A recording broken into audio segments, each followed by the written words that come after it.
guys, kararating lang ang lola ninyo. Nakabili ako ng ng mani. Kainan tayo ng mani guys, so diba? Meron tayong paninda ng Pilipino ito, hindi mo mabibili ito sa supermarket dito guys.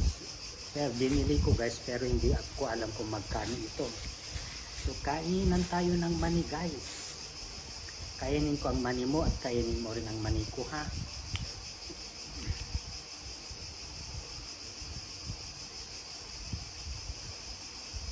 Kararating ko lang guys, kaliligo ko lang.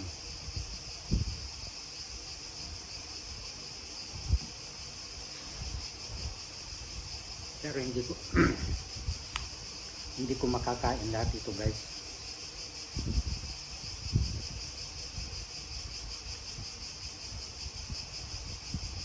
Ang lalaki ng buto.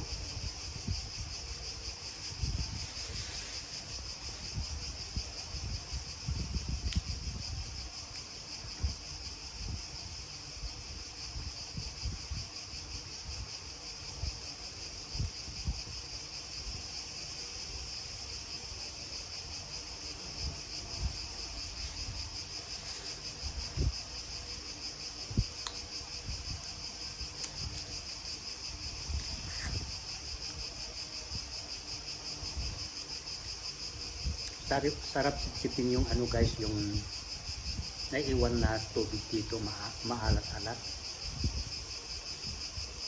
Pero mas maalat ang aking mani guys. mas maalat ang aking mani. Gustong-gusto ng ibang lahi guys. Gustong-gusto ng ibang lahi guys ang aking mani.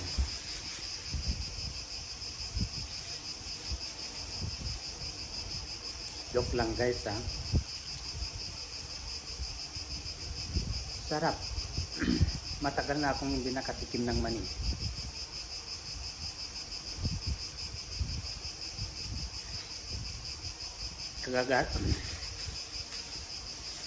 Kagagaling ko lang sa labas. Ang init. Super ang init guys.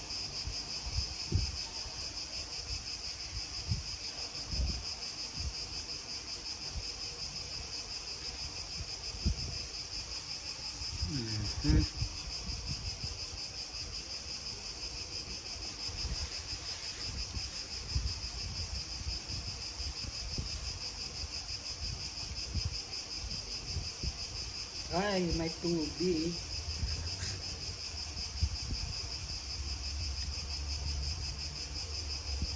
Yung mani guys, tumagos na dun sa mani ko. Ano ba yan?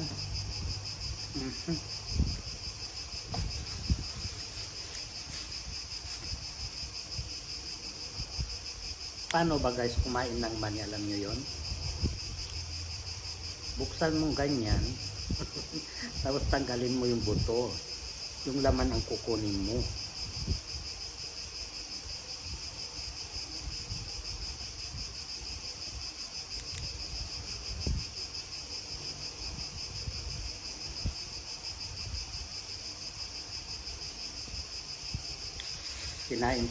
Kakakain ko lang guys ng bread sandwich. Dahil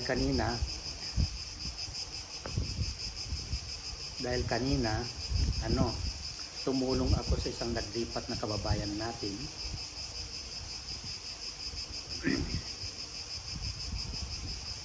Ako yung naglabas ng ng van dahil yung mga ibang kasama namin guys hindi sila pwede dahil may mga papel naman sila, kaso lang may mga driver license sila, kaso lang international license, wala silang Greek license, so hindi sila pwedeng mag-rent ng van para ilabas.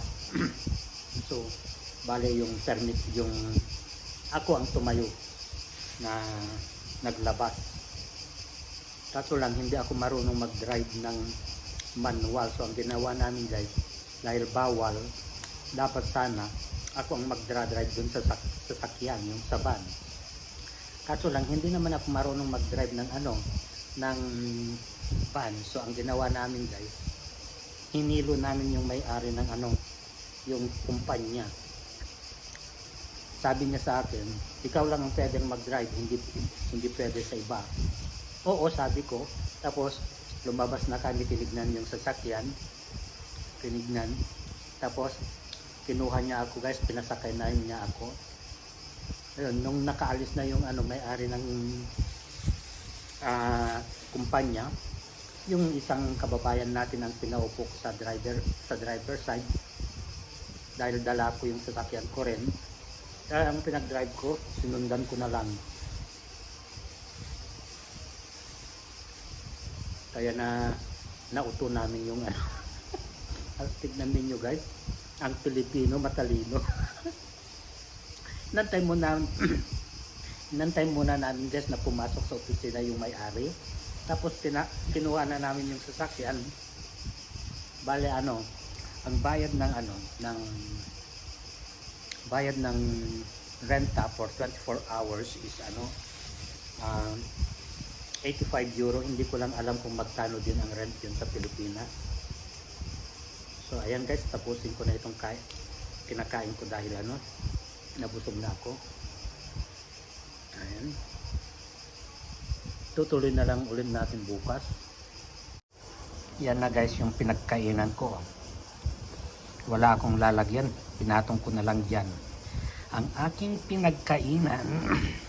At nandito rin yung mani ko, tignan ninyo oh. Malaman siya, hindi katulad sa Pilipinas guys. Yung mani natin ano siya, maraming walang laman, diba? Pero ito punong-puno, piling-pili. Buhay pagkatapos natin kumain ng ano, mani, kainan ng mani. Ito naman guys ang aking gagawin para meron tayong salad na malunggay. Binili ko kahapon guys. Ayan, sana maganda ang labas.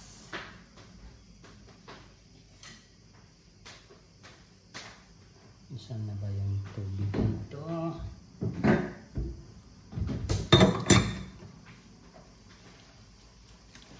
Para magkaroon tayo ng salad. Pero kinuha na naman yata lahat ng ano guys.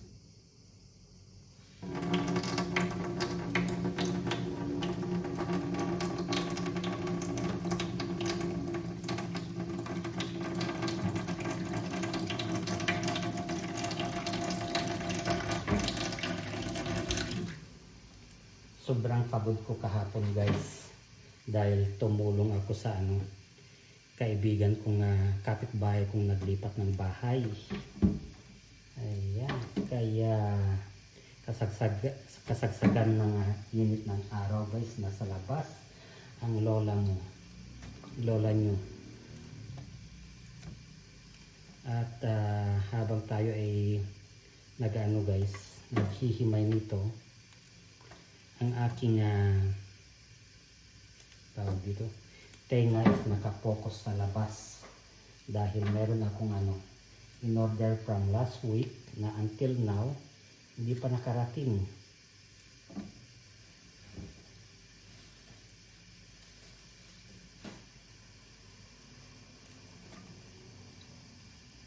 Ayan, halos masira na guys, pero binili natin, kainin pa rin natin. Pwede pa sa bituka ito. Ayan.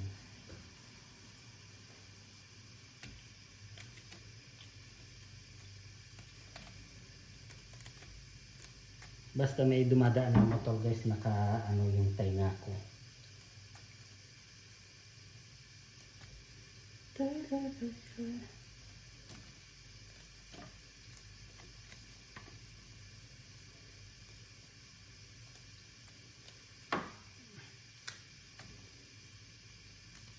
Balak kong pumunta magpagupit, kaso lang mainit.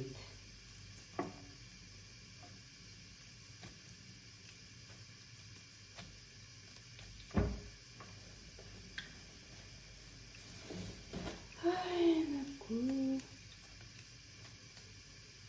Ayan guys, tanghaling tapat naglalakad ang lola ninyo. Hindi ko dala ang aking sasakyan dahil puntahan ko yung ano, yung tawag dito, binili ko online guys, hindi nila ma-deliver, so ako na lang ang pick up sa kung saan yun. So naglalakad tayo papunta ng highway. Ayan guys, oh, malapit na ako sa highway. Na lang ako, magta-taxi na lang ako.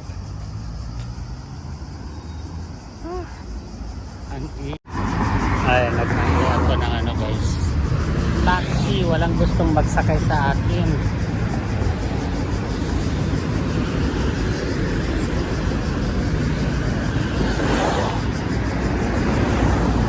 Kung alam ko sana yung address guys, pinuntahan ko na. Alanganin ako dun sa address, kaya kailangan mag-taxi na lang ako kesa pagkaroon ako ng problema.